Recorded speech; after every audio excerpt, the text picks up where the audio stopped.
The Voice Lounge is out at the provincial legislature, having received the State of the Province address. And with me here today, I do have MEC for Human Settlement, Ms. Siphokazi Lusithi. Ms. Siphokazi, how are you doing? We're good, thank you. How are you? I'm doing very well. Now, having looked and listened at what the Premier did touch on in as far as human settlement and looking at the dire issue of housing in the Eastern Cape, are you happy with these sentiments, and what have you picked up that really speaks to you?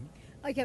Yes, I appreciated greatly how the Premier was able to narrate the progress we've made on human settlements development, not just the issue of houses, but the type of houses, access to water, access to electricity and sanitation and all that. And he was able in the speech to narrate to the people of the province how far we have gone in doing that. But also we appreciate, I think, the commitment on the mixed mode development, because we want to move human settlements beyond your BNG or RDP housing, as you would call it, but to mixed mode, so that we appeal greater to your middle income, those that can afford their bonds but also don't qualify for free housing. And he was able to speak into that. So I think that really, for me, resonated. Yeah. The Premier also touched a lot on the investment that's needed, the dire need for investment in the Eastern Cape, because you would know that a lot of times, the idea of housing speaks to the development of the area and whether or not there is economic activity. Are you happy with some of the investment opportunities that he highlighted that would also maybe address this issue? Yes, housing follows development. It follows economic opportunity.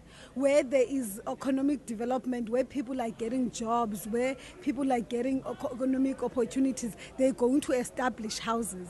And that's where human settlements must follow. And that's the narrative, and you're going to see when we're going to the policy speeches, that's the narrative we want to bring. That's the story we're trying to tell of how the office precincts that the government is building, the human settlements development is going to follow that. Economic development, your small town revitalization, we're going to build housing. We're going to provide land for private investors to build housing for your middle income households, so that we're able to build houses where people can have access to schools, access to hospitals, access to economic opportunities, instead of greenfield housing units out very far away from town, and those houses are then left because people will leave those houses and want to go rent or build informal settlements closer to these economic opportunities. Yeah, just touching on informal settlements in the province, it's a big issue that for many years, many may argue that it's slowly getting addressed, but not to the fulfillment of the general public. Do you think that the plans that are in place, especially from your portfolio, will address this in a timely manner, in such a way that people can get decent access to housing, which is, as highlighted by the Premier, a basic human right? Okay. We've long accepted that the eradication of informal settlements is going to be a long road. It's going to be a long road because our people continue to chase economic opportunities in your bigger cities, in your metropolitans, and when they get that, they build these informal settlements.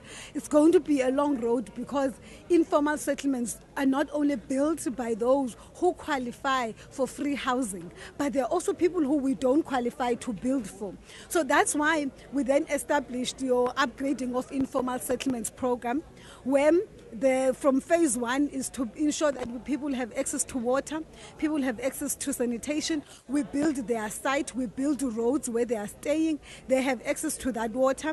Then the last stage, which is phase 4, we register the piece of land to that beneficiary and they can get a title deed while we still have not been able. And in that process, we find that there are households who, yes, don't qualify for free housing, but can afford to build a house for themselves. So give them land, register the site on their name, so that those who can afford to build for themselves are able to do so. Even though people are still staying in informal settlements, let's ensure that the basic human rights are observed. They have access to clean water, they have access to sanitation, there are roads, there are schools being built in those informal settlements.